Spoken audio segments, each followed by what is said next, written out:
सभी साथियों को नमस्कार। आज हम लोग तीसरी बैठक लेने जा रहे हैं, शिव यौगिक कवच। हमने पिछली कक्षा में ये बताया कि यह संसार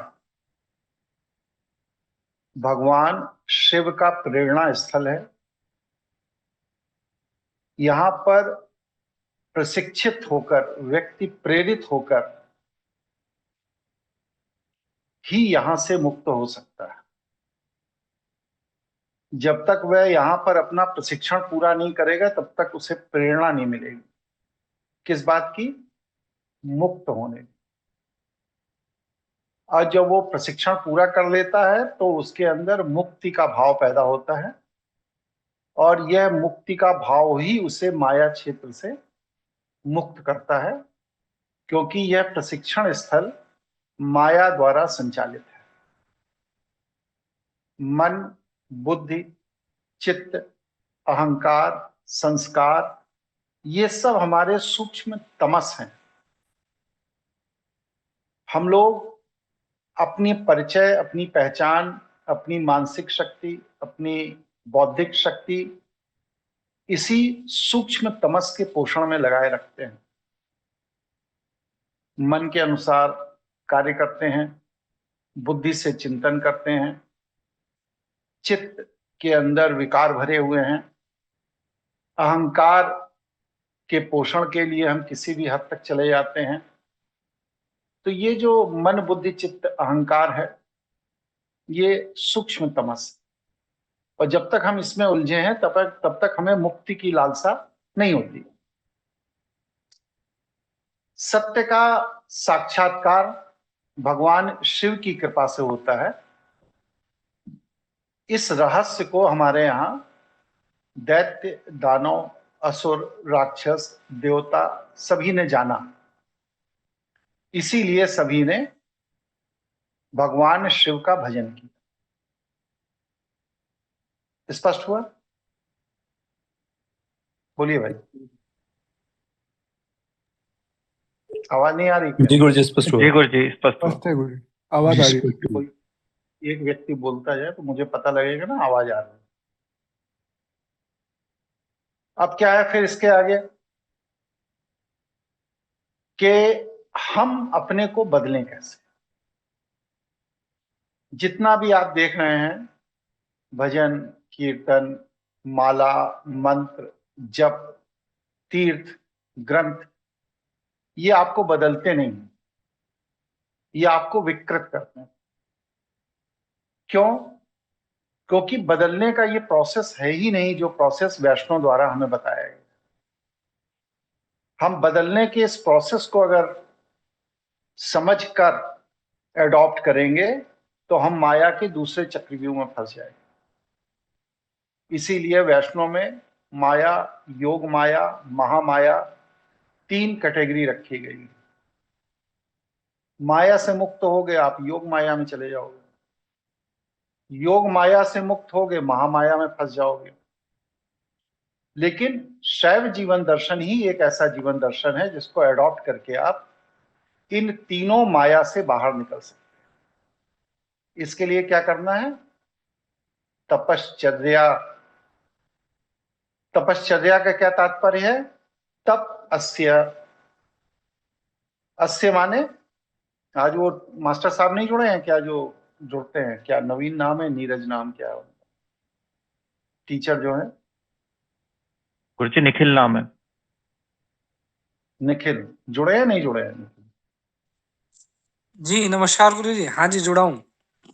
हाँ हाँ भैया, तुम हाँ हूँ करते रहो, जी। नहीं तो हम गलत सलत पढ़ा दें बच्चों को। हैं हाँ, नहीं बताते गुरु जी, रहा मुझे करो, लगा आप टेंशन किसी और का नाम ले रहे हैं शायद। नहीं नहीं।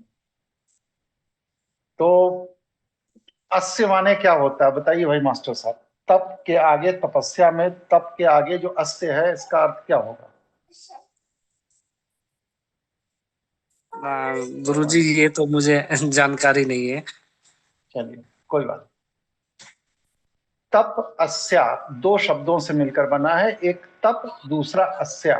अस्या वृद्धिवाचक संधि है। माइक बंद कर दीजिए। अस्या जो है ये वृद्धिवाचक संधि है। वृद्धिवाचक संधि का तात्पर्य क्या है कि तप अनिवार्य है, अस्य करना ही होगा।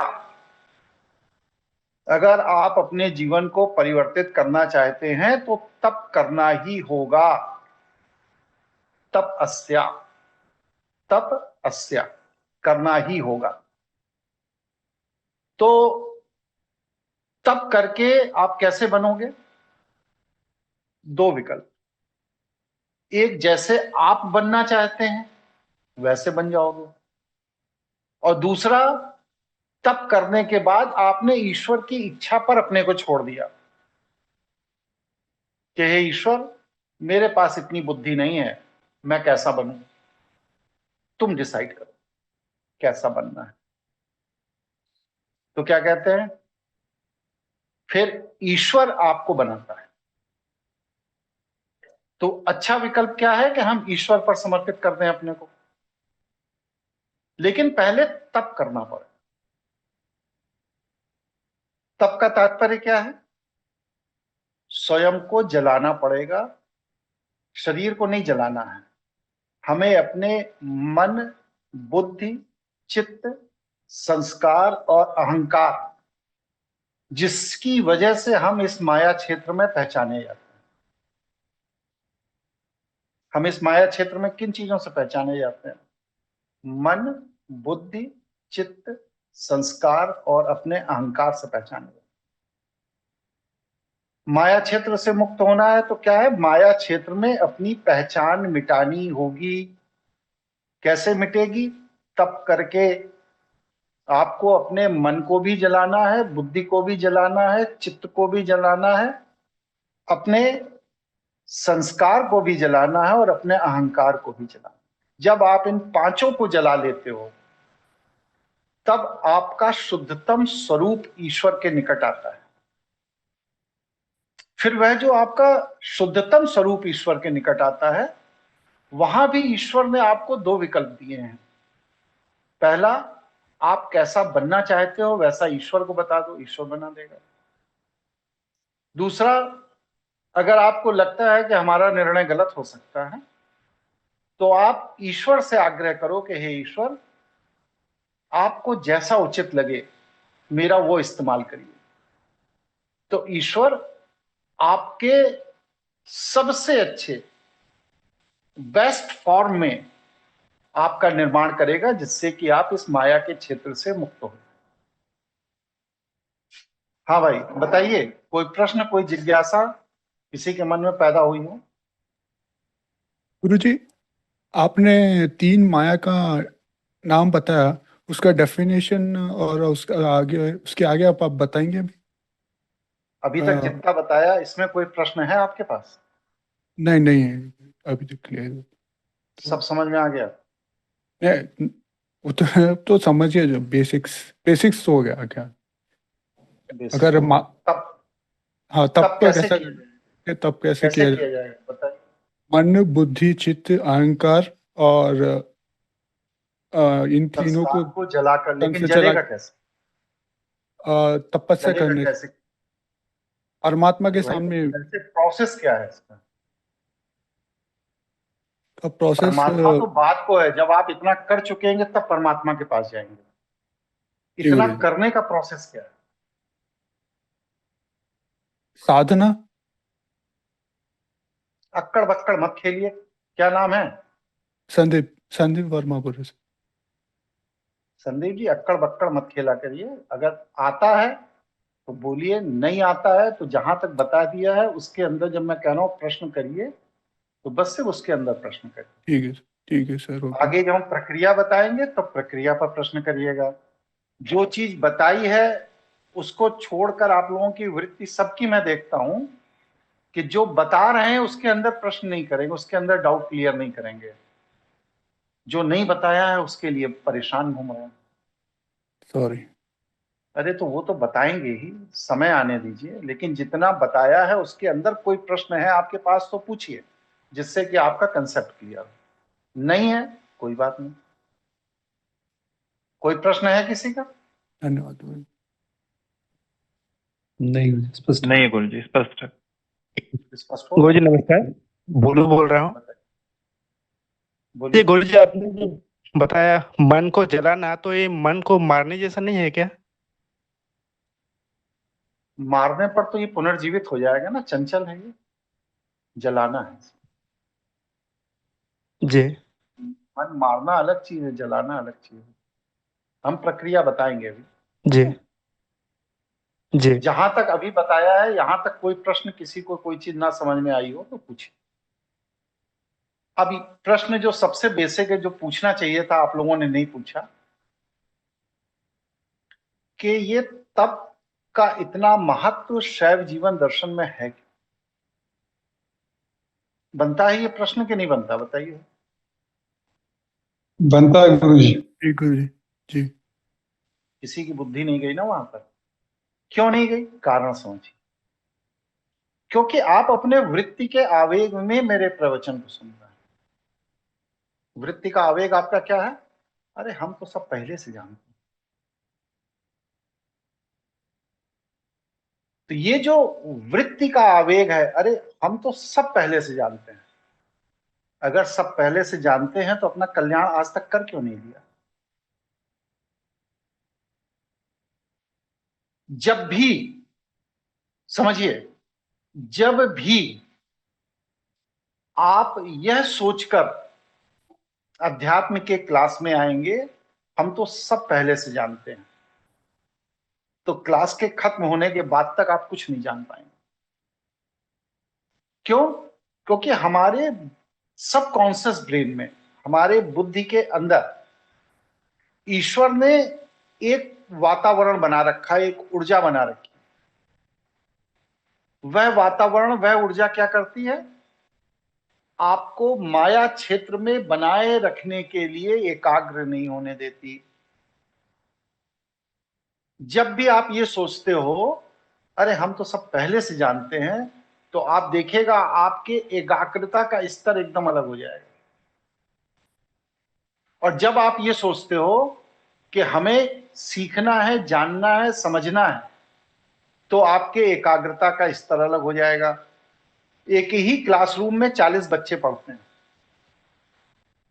कोई बच्चा उसमें टॉप करता है, कोई फर्स्ट डिवीजन आता है, कोई सेकंड डिवीजन आता है, कोई थर्ड आता है, कोई फेल होता है, कोई 0 नंबर पाता है। क्यों? बस सिर्फ अपने बुद्धि के प्रयोग के अलग अलग आयाम होने के कारण। क्या और कोई कारण है? बताइए भाई। बिल्कुल जी, यही है जी। यही कारण है गुरुजी। यही है, यही चीज यहां पर भी है। माया आपको मुक्त नहीं करना चाहिए। आप माया के सबसे लाडले पुत्र हैं।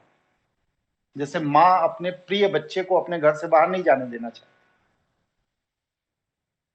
उसी तरह आप भी माया के प्रिय लाडले पुत्र हैं। इसलिए वो क्या करती है? अच्छे से अच्छी सूचना को आपकी बुद्धि के गलत एनालिसिस से उसके निष्कर्ष गलत करा देती है। सूचना अच्छी से अच्छी है। यहां पर 40 लोग बैठे हैं, 40 को वो अच्छी से अच्छी सूचना दी जा रही है। जो व्यक्ति माया के जितने प्रभाव में होगा, वो व्यक्ति उस सूचना का उस तरह का अर्थ निकालेगा। तो क्या है प्रवचन सुनने का तरीका? क्या है? निर्लिप्त बुद्धि से प्रवचन सुनना। जब आपका मन निर्लिप्त हो, जिज्ञासु नहीं, जैसे भी कोई साथी थे कहते माया योग, माया महामाया समझाइए, ये क्या है? जिज्ञासु मन है। जिज्ञासु नहीं, निर्लिप्त। क्योंकि मन जब भी जिज्ञासु होगा तो आप सत्य के निकट पहुंच ही नहीं पाएंगे। माया क्षेत्र में जिज्ञासा से माया को जाना जा सकता है। लेकिन अगर मुक्ति को जानना है तो मुक्ति जिज्ञासा से नहीं जानी जा सकती। कुछ ज्यादा कठिन तो नहीं हो जा रहा है? बताइए भाई, अगर लग रहा है कठिन हो रहा है तो सरल शब्दों का प्रयोग किया जाए। गुरुजी, निर्लिप्त यानी कि उसमें डेफिनेटली निर्लिप्त। बिना किसी रसास्वादन। ओके धन्यवाद गुरु। ठीक है? वर्डिंग वर्डिंग थोड़ा बोलिए गुरुजी, थोड़ा हाँ, बेसिक। कोई बात। शब्द शब्द संदेश वाहक है, इससे ज्यादा शब्द की भूमिका नहीं है। अगर मैं कंसेप्ट को, इसीलिए मैं बार बार कहता हूं प्रश्न करिए, जिससे कि आपको कंसेप्ट क्लियर हो। कंसेप्ट क्लियर होगा तभी आप अपने लक्ष्य पे पहुंच पाएंगे। तो क्या है कि जैसे मान लीजिए कि भगवान शिव की मूर्ति हमको बनानी, और हमारे पास क्या है, मटेरियल के तौर पर एक चांदी का हाथी है। अब हमें उस चांदी के हाथी को शिव की मूर्ति में कन्वर्ट करना है, तो क्या करना पड़ेगा बताइए भाई। पहले पिघलाना चांदी पड़ेगा। के बोलिए बोलिए भाई। सुनार गुरुजी, जाना पड़ेगा या फिर हम तो नहीं कर सकते, आर्टिस्ट कहीं जाना पड़ेगा, वो करेगा। एक विकृत चित्त की सूचना इन्होंने दी। सर क्या है ये? विकृत। बंद करिए। ओके गुरु। क्या है ये इस बात की सूचना है क्या, हम पराश्रित हैं, पराधीन हैं। उसके पास जाना पड़ेगा, वो करेगा। वो ये काम गुरु करेगा, ये काम चेला करेगा, ये काम मिस्त्री करेगा, ये काम। शरीर आपका है, मन बुद्धि चित्त संस्कार अहंकार आपके अंदर भरे पड़े हैं। आर्टिस्ट क्या करेगा? आर्टिस्ट क्या करेगा?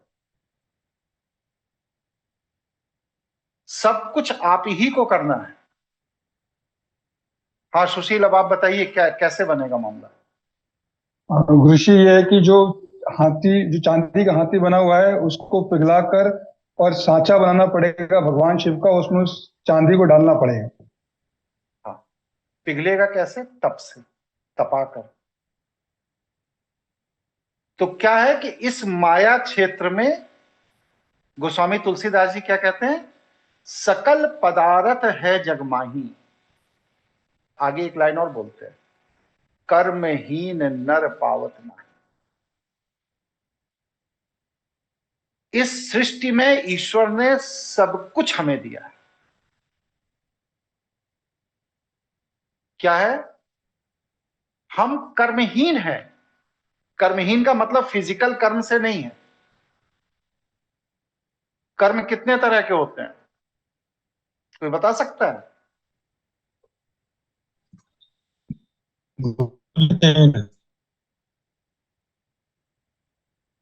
बताइए मिश्रा जी, राजेंद्र जी, आपका नेट काम नहीं कर रहा, फिर से बोलिए, कितने तरह के? मन से, वचन से, कर्म से। अरे मैं पूछा कर्म कितने तरह के होते हैं, प्रवचन नहीं चाहिए। कर्म की कितने तरह के होते हैं, उनकी संख्या क्या है? ये पढ़ा था मनसा वाचा कर्मणा।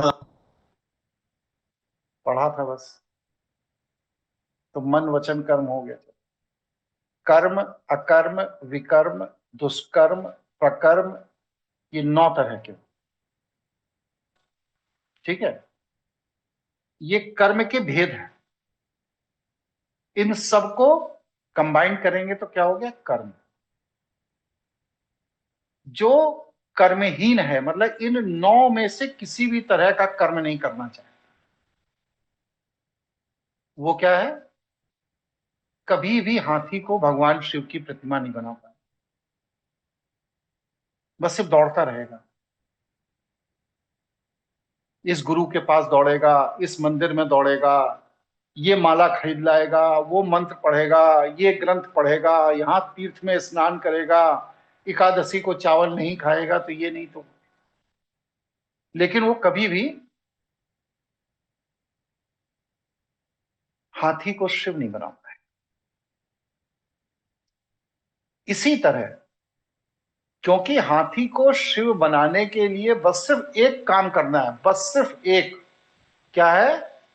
उस चांदी के हाथी को तप के द्वारा, तपस्या के द्वारा गला देना है, और वो हाथी का अस्तित्व मिट जाएगा। जैसे ही गलेगा उसका अस्तित्व मिट जाएगा, उसका आकार, प्रकार, रंग, रूप, स्वरूप सब मिट जाएगा, खत्म। इसी तरह क्या करना है? आपको अपना तपस्या के द्वारा अपने मन, बुद्धि, चित्त, संस्कार, अहंकार के आकार, प्रकार, रंग, रूप, स्वरूप, वजन, इनको मिटा देना है, इनको जला देना है। और जब आप इनको मिटा देते हैं, इनको जला देते हैं, फिर जो रॉ मटेरियल, जो ल्यूकेट तैयार होता है, जो पिघली हुई चांदी तैयार होती है, वह या तो आप ईश्वर से आग्रह करें कि मुझे गाय बना दीजिए, तो ईश्वर आपको गाय बना देगा, या आप ईश्वर से यह आग्रह करें कि हे ईश्वर, मैंने अपना सब मिटा दिया, सब खो दिया, अब तेरी जो इच्छा है तू मुझे वैसा बना दे।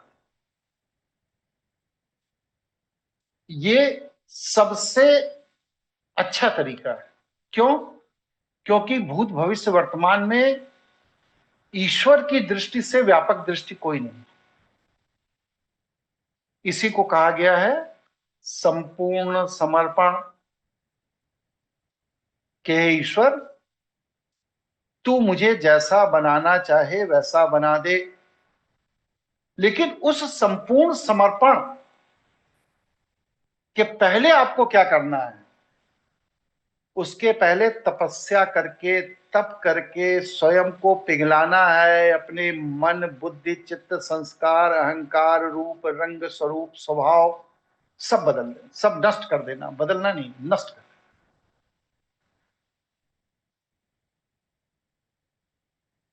और जब आप इसे नष्ट कर देते हैं तो जो रॉ मटेरियल बनता है, उस रॉ मटेरियल का जब ईश्वर को समर्पण करते हैं, तब ईश्वर आपका लोक कल्याण के लिए, जीव कल्याण के लिए, सृष्टि कल्याण के लिए, विश्व कल्याण के लिए उपयोग करता है। फिर आपका सामर्थ्य ईश्वर के सामर्थ्य के बराबर हो जाता है, क्योंकि अब आप ईश्वर का अंश हो गए हैं। ईश्वरीय ऊर्जाएं आपके अंदर प्रवाहित होने लगती हैं, क्योंकि आपने अपना तो सब कुछ जला दिया, अपना मन जला दिया, बुद्धि जला दिया, चित्त जला दिया, संस्कार जला दिया, अहंकार जला दिया, रूप जला दिया, रंग जला दिया, स्वभाव जला दिया, कृति, अकृति, विकृति तीनों जला दिया। फिर क्या बचा? वह मूल स्वरूप बचा जो शिव औरे के अंदर था। फिर आपने ईश्वर से कहा कि हे ईश्वर, ये है तेरे पास, हे ईश्वर, ये है तेरे पास, मेरे पास नहीं, क्योंकि मैं तो मर गया, मैंने तो अपना सब जला दिया, अब मेरा कुछ बचे ही नहीं, मैं हूं ही नहीं, एग्जिस्ट ही नहीं कर रहा हूं। तो क्या कहा? हे ईश्वर, यह है तेरे पास, तू जैसा चाहे वैसा बना दे। तो ईश्वर कैसा बनाएगा? अपने उपयोग के लिए आपका प्रयोग शुरू करेगा। फिर वह जब अपने उपयोग के लिए आपका प्रयोग शुरू करेगा तो वो क्या करेगा? आपको दिव्य ऊर्जाओं से ओतप्रोत करेगा, क्योंकि उसे सृष्टि संचालन के लिए इस तरह की दिव्य आत्माओं की जरूरत है। फिर आप क्या बनेंगे? स्वामी विवेकानंद बनेंगे, रविन्द्रनाथ टैगोर बनेंगे, ओशो बनेंगे, आदिगुरु शंकराचार्य बनेंगे, क्योंकि इस सृष्टि के संचालन के लिए इस तरह के पिंडधारियों की जरूरत है ईश्वर को। वहां बड़ी क्राइसिस है, इसलिए महापुरुषों का जन्म नहीं होता, एक मार्कंडे काटजू हैं, सुप्रीम कोर्ट के जज रहे हैं। वो एक प्रेस कॉन्फ्रेंस में कह रहे थे कि भगवान के सारे अवतार अब क्यों नहीं होते। भगवान के सारे अवतार अब इसलिए नहीं होते क्योंकि अब आप जैसे अहंकारी व्यक्ति ने अपने मन बुद्धि चित्त संस्कार अहंकार के रूप स्वरूप आकार प्रकार विकार इनको नष्ट नहीं किया। वो रॉ मटेरियल आपने ईश्वर को दे ही नहीं पा रहे हो जिस रॉ मटेरियल से ईश्वर महापुरुष पैदा करता है, इसलिए अब अवतार नहीं हो रहा है। यहां तक किसी के मन में कोई प्रश्न कोई विचार आए, पूछे। गुरुजी सुशील बोल रहा हूँ। एक सवाल ये था कि जैसे आपने कहा कि माया का लाडला होता है जो भी जीव संसार मनुष्य रूप में है, तो वो उससे इतना लाड में क्यों रखती, जबकि उसका थोड़ा डेफिनेशन एग्जांपल से समझना है। ठीक है, आप ये बताइए कि माँ अगर देखिए माँ भी 3-4 तरह की है। एक माँ वो होती है जो दूरदर्शी, वो जानती हैं कि बच्चे को पाला कैसे जाता है। एक माँ वो होती हैं जो दूसरे लोग जैसे पाल रहे हैं वैसे ही पालती हैं, अपना बुद्धि विवेक का इस्तेमाल नहीं करती। और एक तीसरी माँ होती हैं जो बच्चे को अपने ऊपर निर्भर रखती हैं, उसके कपड़े धोती रहेंगे, उसको खाना बना के थाली सजा के देंगी, उसको कहीं आना है जाना है तो साथ लेके जाएंगी, साथ लेके आएंगी, वगैरह वगैरह। कई तरह की माँ होती हैं। माया क्या कह रही है? माया ये कह रही है कि तू मुझ पर आश्रित रह। तीसरी तरह की माँ है जो आपको छोड़ना नहीं चाहती। अगर आप प्लेग्राउंड में प्ले भी करने जा रहे हैं तो वो वहां जाके कुर्सी पे बैठ के देखेगी कि कोई आपको मार तो नहीं रहा है, कोई पीट तो नहीं रहा है, कोई क्षति तो नहीं कर रहा है। आप स्कूल में भी हैं तो वो स्कूल के गेट तक छोड़ेगी, स्कूल के गेट से आपको लेने चली जाएगी कि रास्ते में कोई असुविधा तो नहीं हो रही। मतलब आपको वो ओवर प्रोटेक्शन ओवर केयर में रखती है। क्यों? क्योंकि अगर वह आपको ओवर प्रोटेक्शन ओवर केयर में नहीं रखेगी तो फिर क्या है कि आप धीरे धीरे धीरे धीरे माया के प्रभाव से बाहर हो जाएंगे, क्योंकि आप प्रबुद्ध होंगे। और जब आप प्रबुद्ध होंगे तो माया से मुक्त होंगे, और जब माया से मुक्त होंगे तो ईश्वर के निकट जाएंगे, क्योंकि आपका और कोई विकल्प ही नहीं है। या तो माया के साथ रहिए या ईश्वर के साथ रहिए, और माया आपको ईश्वर के पास नहीं जाने देना चाहिए। इसलिए वह आपको अपना लाडला बना के आपको अपने ओवर प्रोटेक्शन में रखती है, और आप जन्म जन्मांतर तक माया के प्रभाव में अपने मन बुद्धि चित्त संस्कार अहंकार के कंपन की वृत्ति से, शब्द सुनिए, के कंपन की वृत्ति से जन्म मृत्यु के पाश में बंधे रहे। स्पष्ट हुआ? जी गुरु जी, स्पष्ट हो गया गुरु। क्योंकि माया आपको प्रबुद्ध नहीं होने देना चाहिए। ठीक है, जी गुरु प्रश्न किसी का? जी गुरु जी, अमित बोल रहा हूँ। अभी आपने जो शब्द इस्तेमाल किया है जी, मन बुद्धि चित्त अहंकार के कंपन की वृत्ति से, तो ये कंपन की वृत्ति क्या होती है गुरु जी? देखिए, आपकी शारीरिक बनावट आदमी जैसी क्यों है? क्योंकि मैं ह्यूमंस में उसी ब्रीड में पैदा हुआ हूँ, इसलिए जी। नहीं, ह्यूमन के उसी ब्रीड में पैदा होने से नहीं, ह्यूमन ब्रीड की एक पर्टिकुलर तरंग है। ठीक है, जी और आप उस तरंग को फॉलो करते हैं, इसलिए इंसान।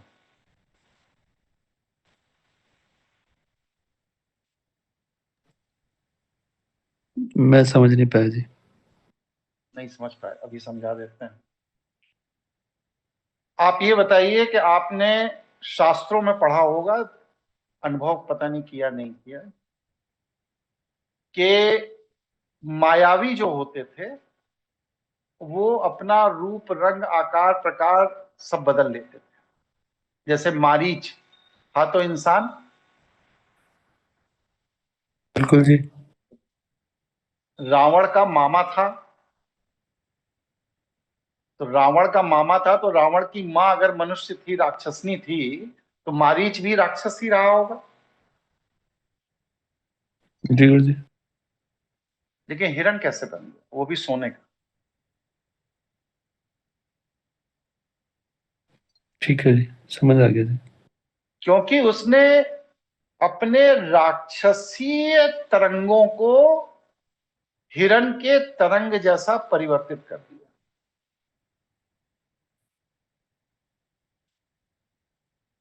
ठीक है, जी गुरु जी। आपने चाणक्य नीति का एक पार्ट है जहां पर चाणक्य दूसरे राज्यों में जाकर जासूसी करने की कला सिखा रहे हैं। वहां पर वो पढ़ा रहे हैं, बता रहे हैं कि आप अपने अंदर क्या परिवर्तन करिए कि आप गोरे से काले हो जाएंगे, काले से गोरे हो जाएंगे। आप अपने अंदर क्या परिवर्तन करिए कि आप नाटे से लंबे हो जाएंगे, लंबे से नाटे हो जाएंगे। ऐसी वो बहुत सारी कलाएं सिखाते हैं। तो वो क्या, वो विद्वान व्यक्ति थे, उन्हें मालूम था कि मनुष्य तरंगों से चलता है। जब मैं आपके पास वहां था नोएडा में, तब आप मतलब कि मैं लोगों का जो तंत्र आदि उतारता था, उसके कारण मेरे चेहरे में, शरीर में और जगहों पर आपको स्पॉट काफी दिखाई दे रहे होंगे। हाँ जी हाँ जी। तो ये स्पॉट कैसे बने? नकारात्मक तरंगों के संग्रह से। ठीक है, जी अब मैं यहां आया, मैंने अभी 21 दिन की साधना की। 40% नकारात्मक तरंगे हमारी शरीर से विदा हो गई।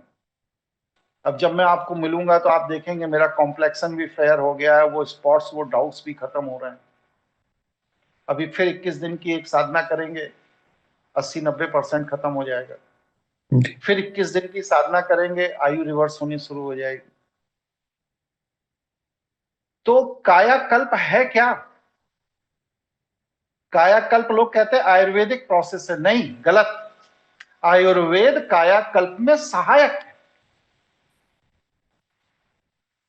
आपको अपनी मानसिक तरंगों को बदलना होगा।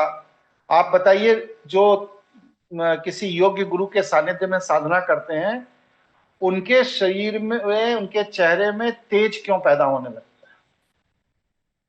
उनकी वाणी प्रभावशाली क्यों होने लगती है? गुरु के ऑरा के कारण। आंखों की बनावट क्यों बदलने लगती है? क्यों? क्योंकि वह अपने अंदर के तरंगों को एक अच्छे गुरु के सानिध्य में बदलते हैं, इसलिए बदलने लगते। जो नहीं बदलते हैं, जो तमस की तरफ भागते हैं, आहार विहार निंद्रा मैथुन में उलझे हुए हैं, उनका तेज धीरे धीरे धीरे धीरे क्षीण हो जाता है। ये क्या है? ये क्या है? तरंगों का गलत डायरेक्शन में चला जाना। साधना क्या है? तरंगों का सही डायरेक्शन में जाना। ये सृष्टि तरंगों से ही संचालित है।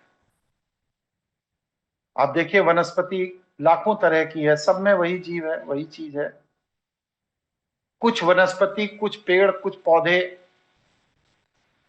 एक ही जगह अनाज डालते हैं, एक ही खेत में।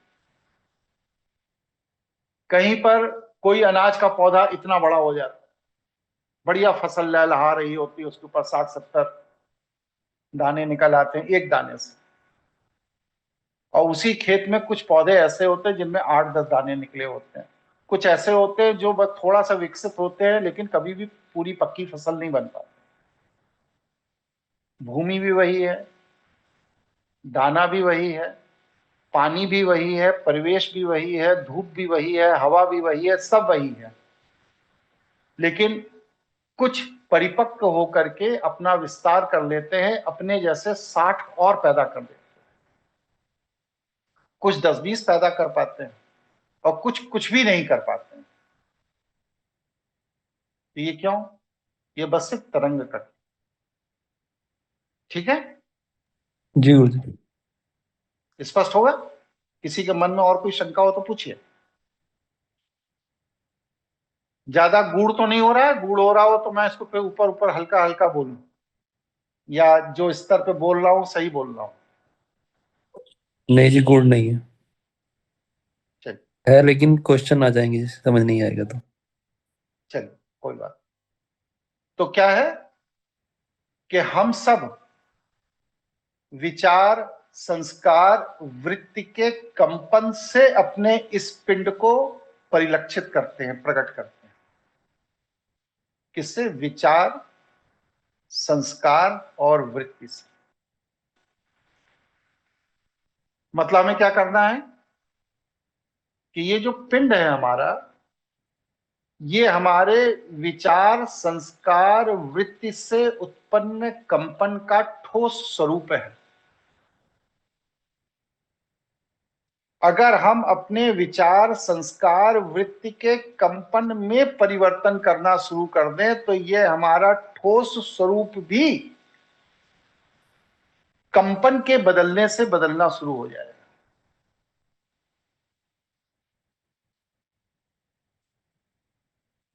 किसी के मन में कोई प्रश्न हो तो पूछिए, या मेरी बात अविश्वसनीय लग रही है तो पूछिए। गुरुजी, इसके लिए एक उदाहरण दे देंगे तो समझ में आ जाएगा जी, कि जैसे हम वृत्ति के संस्कारों को कैसे परिवर्तित करते हैं। आप ये देखिए कि आप आज से 10 साल पहले जो अमित त्यागी थे वही आज भी हैं। बिल्कुल जी। बदल गए हैं जी, उससे तो काफी बेटर है जी। नहीं, बेटर नहीं है, बदल गए हैं। बेटर और हीन की बात ही नहीं कर रहे हैं, बदल गए हैं। क्या आपका आहार बदला? बताइए। नहीं जी। नहीं बदला। नौकरी बदल दी इसलिए बदल गए? नहीं। गाड़ी बदल दी इसलिए बदल गए? मकान बदल दिया इसलिए बदल गए? नहीं। अपनी मानसिक तरंगों को बदल दिया इसलिए आप बदल गए। सत्य जी। सपना टिकले जुड़ी है? सपना टिकले नहीं, सुनो है। जी गुरुजी, प्रणाम। बहुत बड़ा उदाहरण है ये बच्ची। ये बॉम्बे में सिविल इंजीनियर है और एक बहुत ही प्रतिष्ठित कंपनी में बड़े हाई रैंक पर काम करती है। क्यों सपना जी, जब से आप मुझसे जुड़ी हैं 6-8 महीने, साल भर जब जो हो गया हो, 6-8 महीने हुए, ज्यादा नहीं हुआ, आपके शारीरिक संरचना में परिवर्तन शुरू हो गया कि नहीं शुरू हो गया? जी बिल्कुल गुरुजी। मेरा आहार, विचार और पूरा शारीरिक, इसमें पूरा 100% चेंज है। चेंज हो गया। तो भाई क्या कोई फ्लैट बदल दिया इसलिए चेंज हो गया, या कोई गाड़ी बदल दी इसलिए चेंज हो गया, या नौकरी में जो करेंसी मिलती थी वो चेंज हुई इसलिए चेंज हो गया? आपने अपने विचारों को बदला। किसी व्यक्ति के डायरेक्शन में आपने अपने विचारों में से जो नकारात्मक तरंगें थी उनको आइडेंटिफाई किया और उनको अपने जीवन से बाहर कर दिया, और जिन तरंगों की जरूरत थी, जो पॉजिटिव तरंगें थी, जिसकी आवश्यकता थी, उन तरंगों को आपने अपने मस्तिष्क में स्वीकार कर लिया। यही तो किया कि और कुछ किया? नहीं, यही किया गुरुजी, बिल्कुल। और इससे 100% चेंज है गुरुजी।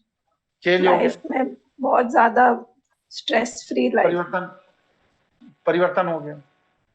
अब बहुत छोटी सी बात कहते हैं कि अगर मात्र विचारों को बदलने से आप स्ट्रेस फ्री हो गए तो आपके ये आंख के नीचे के काले धब्बे भी खत्म हो गए।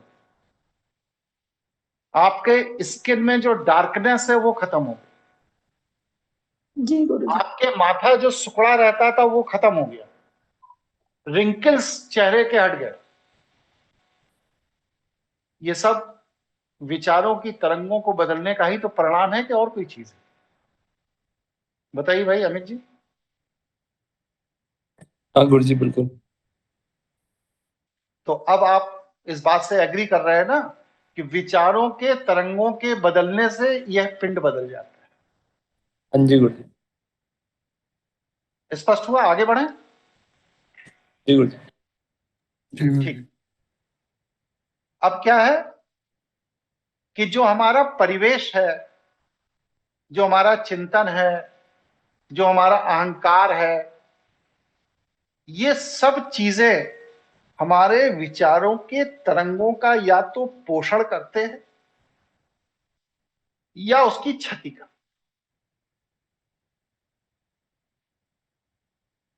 मतलब क्या है? मतलब यह है कि हम जिस तरह से जीते आ रहे हैं उस जीने के तरीके में हमारा परिवेश, हमारा चिंतन, हमारा अहंकार या तो उस जीने के तरीके को और दृढ़ करेगा या उसको और मुलायम करेगा, क्षतिग्रस्त करेगा। तो हमें क्या करना है? दृढ़ नहीं करना है।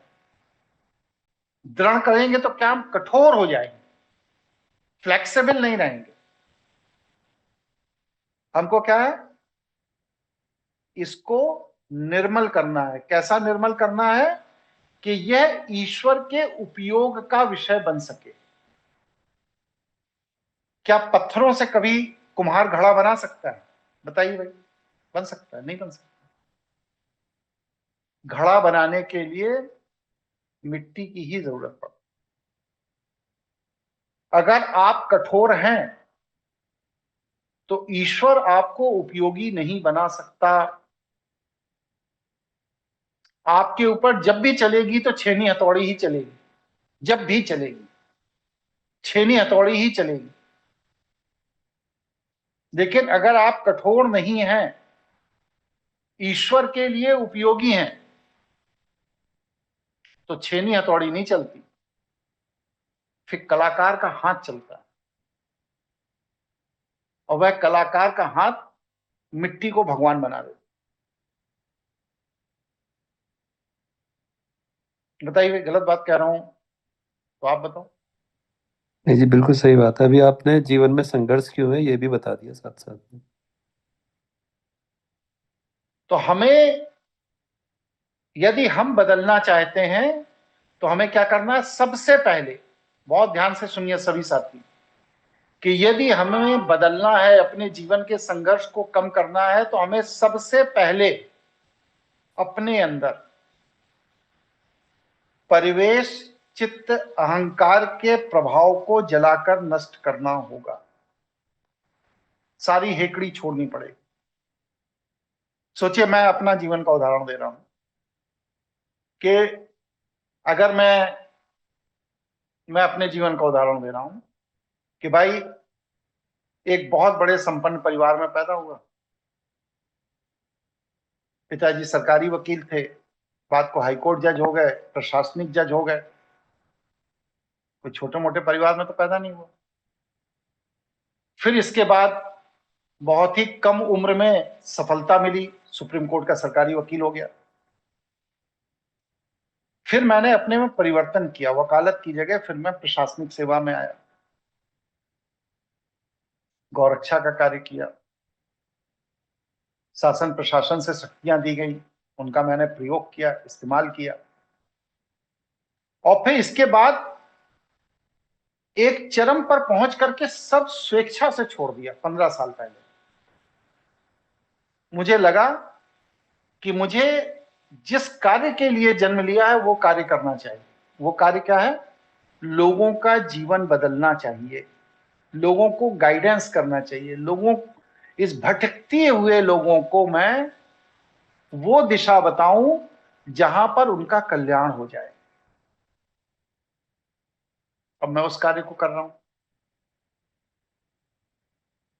मतलब क्या है? कि एक वकील का परिवेश, चिंतन, अहंकार अलग होता है। एक करोड़पति परिवार में पले हुए लाडली इकलौती औलाद का परिवेश, चिंतन, अहंकार एकदम अलग होता है। एक प्रशासनिक स्तर के अधिकारी का परिवेश, चिंतन, अहंकार एकदम अलग होता है। और एक मेंट्योर, मार्गदर्शक का परिवेश, चिंतन, अहंकार एकदम अलग होता है। ये एक ही पिंड है ना। इस एक ही पिंड में परिवेश, चिंतन और अहंकार को बदलकर हमने अपने स्वरूपों को बदला। मैं साक्षात आज आपके सामने उदाहरण हूं कि नहीं? बताइए। जी गुरु जी। जी गुरु जी। जी गुरु जी। इसी तरह आप क्यों बंधे हुए हो? एक नौकरी कर ली, अब जिंदगी भर नौकरी ही कर रहे हैं। एक बिजनेस कर लिया, अब जिंदगी भर बस ये बिजनेस ही कर रहे हैं। एक कोई काम किसी तरह जीविकोपार्जन के लिए पकड़ लिया, जिंदगी भर वही पकड़ रहे हैं। क्यों? क्योंकि आप अपने परिवेश, चिंतन और अपने अहंकार को जलाने में अक्षम हैं। इसलिए आप उसको पकड़े पकड़े घूम रहे हैं। अगर आप अपने परिवेश, चिंतन, अहंकार को बदलने में सक्षम हो जाएं, तो आपका भी स्वरूप हमेशा बदलता रहेगा। अगर मेरे इसी विचार से किसी की असहमति हो तो आप अपनी बात रख सकते हैं। सहमत है गुरु जी। सहमत है गुरुजी। ठीक है। फिर क्या करना है? गुरुजी एक प्रश्न है, बताइए। क्या जिस मनुष्य योनि में, जिस घर में, जिस जाति में हमने जन्म लिया है, वो हमारे इस परिवेश, चिंतन, अहंकार के कारण ही हमें मिला है? मतलब ठीक है। हमने उन तरंगों को हाँ नहीं, एक्सेप्ट ठीक किया? है, मिला है, मिला है, ठीक है। तो नहीं, मैं यही पूछना चाह रहा हूँ गुरुजी, क्या इसके लिए हाँ, हम मिला। ही जिम्मेवार होते हैं? बिल्कुल आप जिम्मेदार हैं। आप जिस तरह के परिवेश और परिवार में जन्म लेना चाहते हैं, आप उस तरह के परिवेश, परिवार को अपनी संस्कारों की, वृत्तियों के, आवेग के कारण स्वयं चुनते हैं। इसमें ईश्वर का हस्तक्षेप नहीं।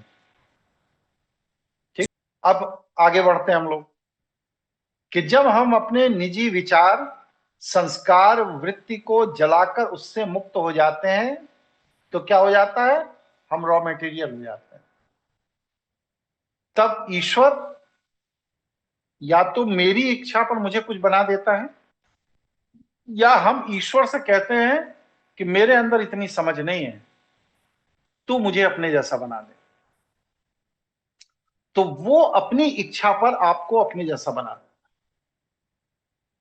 अब ये आपको देखना है कि आपको अपने जैसा बनना है या ईश्वर की इच्छा जैसा बनना है।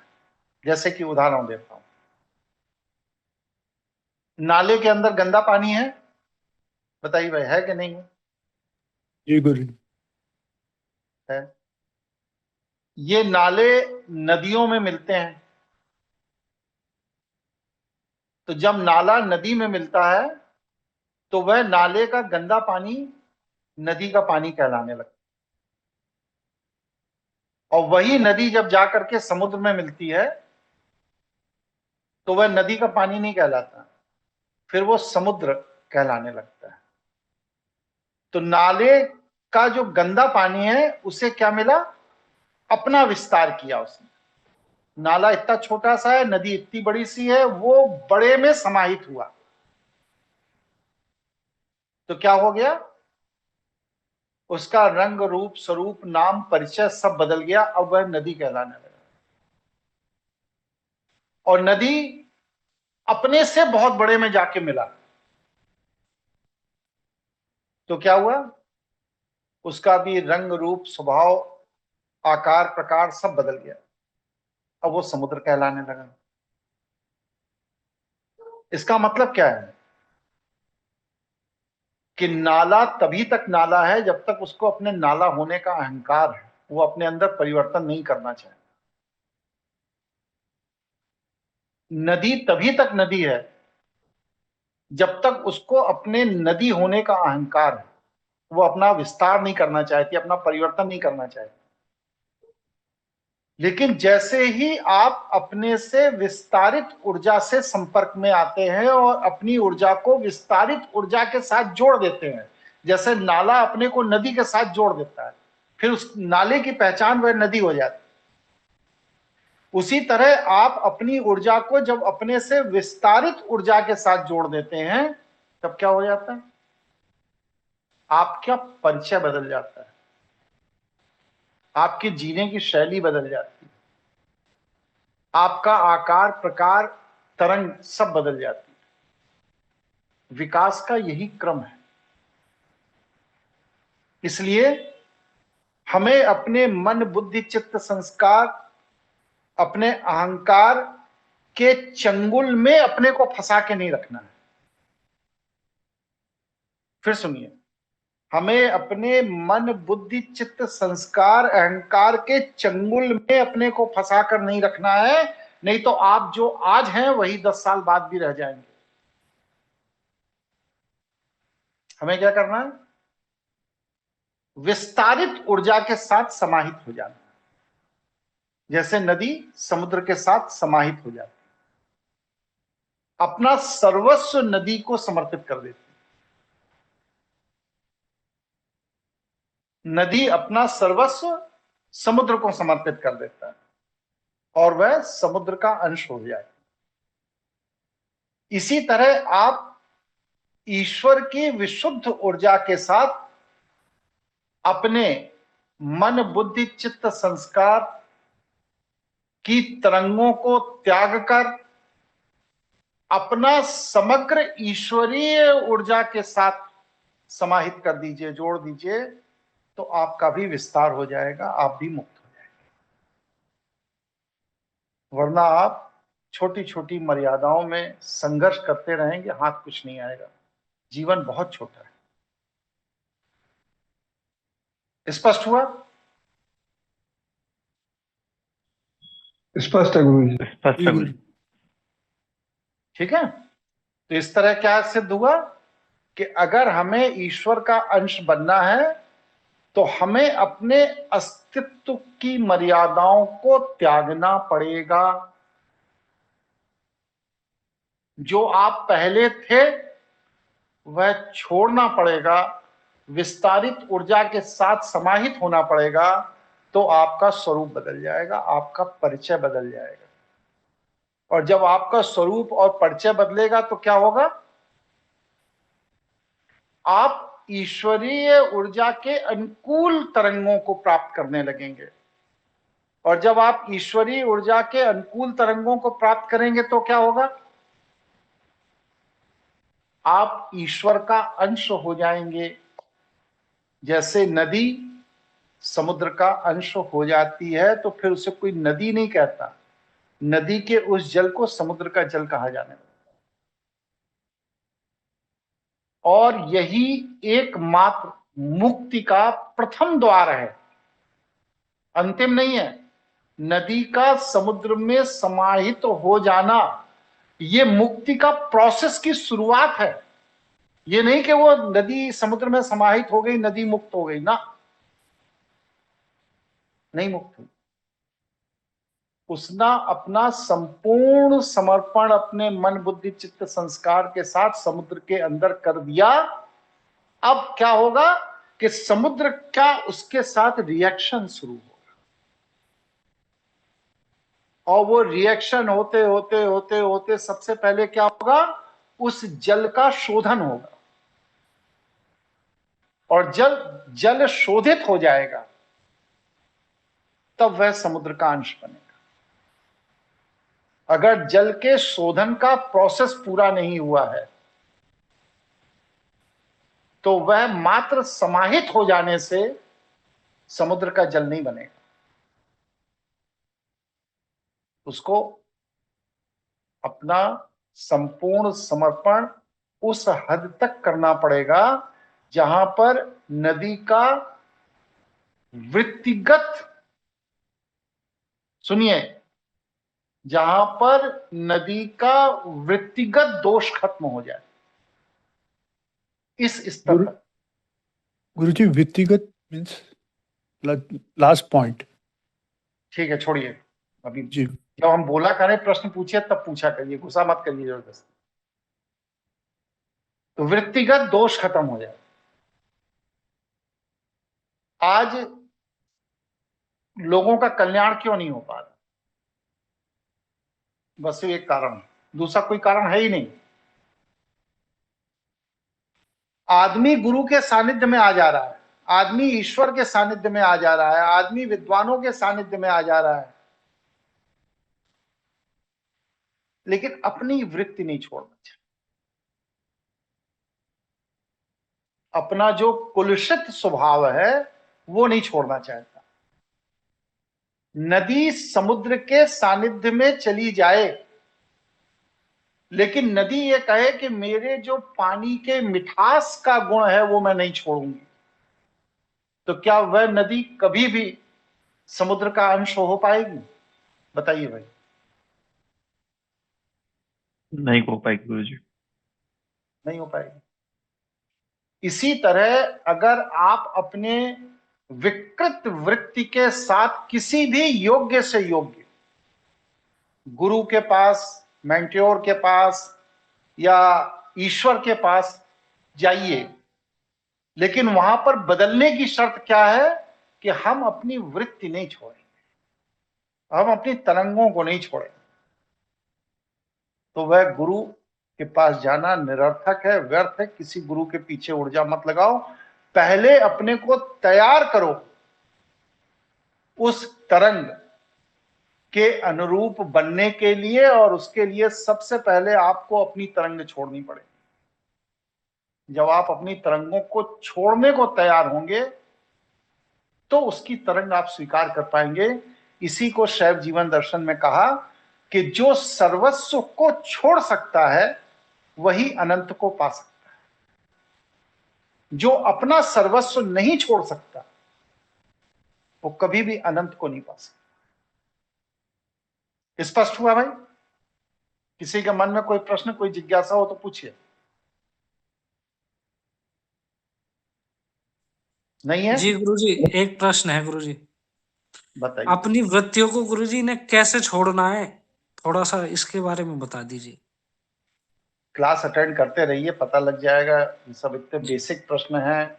पुराने कोर्सेज में मैंने संस्कार की चिकित्सा करके मैंने क्लास लिया था, उसमें 70-72 घंटे का प्रवचन दिया था कि वृत्ति को कैसे छोड़ा जाता है। ठीक है, जी, मैं उस समय जुड़ा हुआ नहीं था गुरुजी, मैं देख कोई लूंगा। बात ठीक नहीं, है तो जी। आगे क्लास कभी लेंगे तो बता देंगे, जी लेकिन करना क्या है ये प्रक्रिया अभी इस समय बता। अभी पेड क्लासेस शुरू होने वाले हैं श्री अर्थ भैरव पर।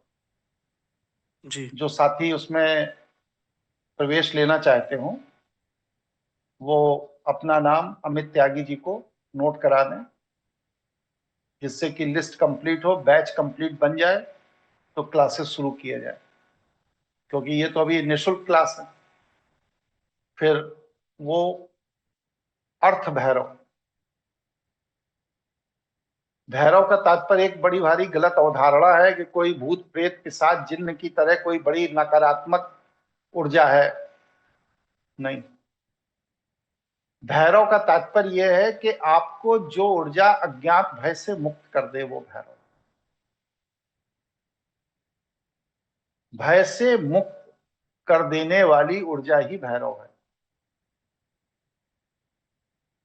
ये वैष्णव लोगों ने ऐसा कुचक्र रचा कि हमारी हर अच्छी चीज को दूषित कर दी, गलत परिभाषा देकर, गलत नाम बताकर, गलत परिचय बताकर। और उसी का ये परिणाम है कि जब से वैष्णव का वर्चस्व हिंदू समाज में बढ़ा तब से हिंदुओं का सर्वनाश शुरू हो गया।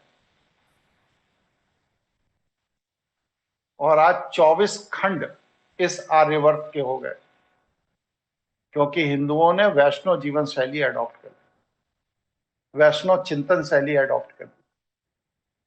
और जब तक हिंदू वैष्णव जीवन शैली के पीछे भागेगा, उसका सर्वनाश कोई नहीं रोक सकता, भगवान भी आकर नहीं रोक सकते।